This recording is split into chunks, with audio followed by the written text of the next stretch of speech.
Alright, Paisanos, we are back with the third Mario game for this regular Nintendo.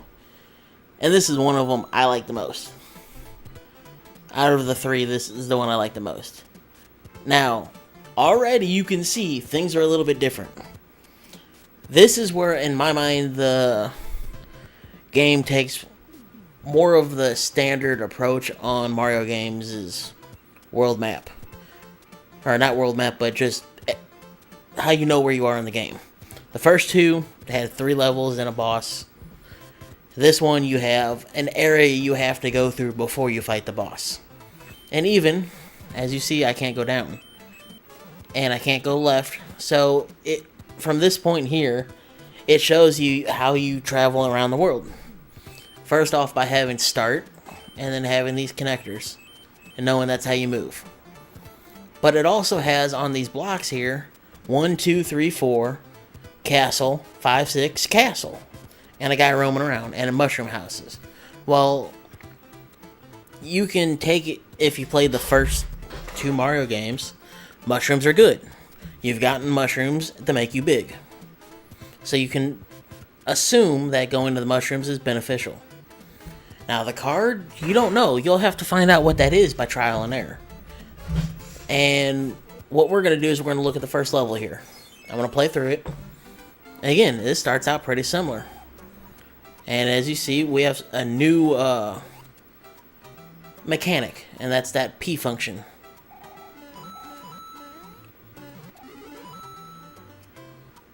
But, as you just noticed, I was able to go back to the left. I'm going to go all the way to the right. And we can go all the way back to the left. That's something new. And let's see here. So, you saw in the second game, I was able to pick up and hold a turtle shell. And I was able to kick it just like I did here. But the difference now is, I'm pretty sure these kind of blocks on the bottom here weren't in the original games. I don't remember all too well, but that's something new. And then the flying Goombas. And then this thing here. Alright, well, I'm doing this because I knew this was up here, but let's say I didn't know what those coins were. Well, I knew the P function made me run faster. So with enough trial and error on that straightaway, this is about the same. So I can run, jump. Okay, that doesn't make me do anything different. Okay, it doesn't. Let's try going to the full P. Oh, hey, that's how you fly. So that brings that into focus. You know, from trial and error, you can figure out the P function yourself. That's a new mechanic that they added as well. And again, this you can see when I get out of this pipe, you'll see where you can tell where that is. And trial and error is really how you figure out how to get there. So hey, look, there's the pipe. So this pipe that's right above me is the pipe that I just went down. We can even go back a little bit.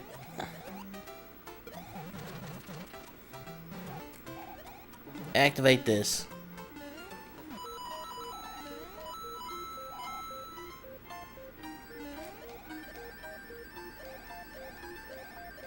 So that's where we just were. So let's take a full look. Oh god. Get away from me. We're going to take a full look at this level one more time. So we just came from here and we jumped over. We would have saw those coins going up. Okay, how do we get there? Like we said, we just experiment. And we'd find it. And then just a straight shot across. Now, what this part right here shows is you have to be careful where you jump. And you have to make sure you have enough height to get across. Because you'll hit your head and your angle when you land will be down. And I'm running out of time, so I gotta finish this. Jump across the hole. Oh, hey, look, you have 2 more pipes. Enemies. More enemies. More pipes. What we already saw. But then we come here. What's this? That's something new, so I'm gonna do what I normally do. Just run around and hit it.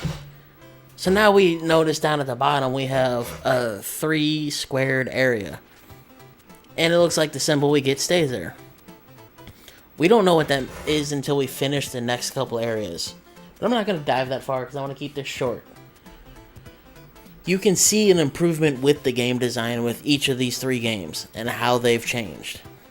What that means for you, the player, is as games get more complicated, Mario 1 being the least complicated, Mario 2 being a little bit more complicated because it's a little different from both of the other 2, and Mario 3 is dramatically different, but yet a lot of the same. It has elements from both of the previous games. And you could argue that Mario 2 is an actual Mario game. It's Doki Doki Panic, but they sold it as a Mario game, so therefore it is a Mario game. So you have to look at how the series has evolved. This goes for the same of sequel havens, as I call them.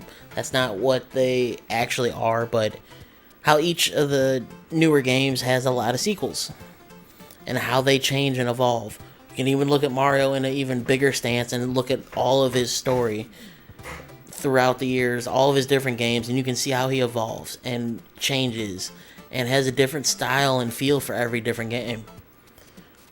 Just one little thing, like, I know I'm not making sense with this, but the one last thing I wanted to say is game design is tricky. Every project is different, but the result is, do you like what you do when you design a game? This first 3 games are really heavily in the 8-bit sprite format. Next 2 for the platformers are 16-bit. Then they go to the 64. With Mario 64, they have a couple other 8-bit chromosome colors, I think, on the Game Boy. Like, each of them are different. Each of them play in a different way. Each of them have their own different feel, their own physics. And that's what gives the game its feel. The art style, the way the game plays, the story, the physics of the game, how you make the player feel when playing the game. All that has to go into, well, even the music, as you can hear now, and like, all that goes into the whole game. And you have to understand that there's tons of people that work on these. Do not hate on a group. Support the group. If you're going to give criticism, give it constructive criticism nicely. Do not be a jerk and rip them a new one, because that gets nothing done. You have to be supportive of the people. For someone who's been trying to get into the industry, I'm going to say for about 6 years, 7 years, it's very hard. I do not personally have the skills currently or before to make it in a AAA team. But I feel like even with the understanding I have, I need to bring this to light for the newer generation and even some of the older generation of how and why games are the way they are.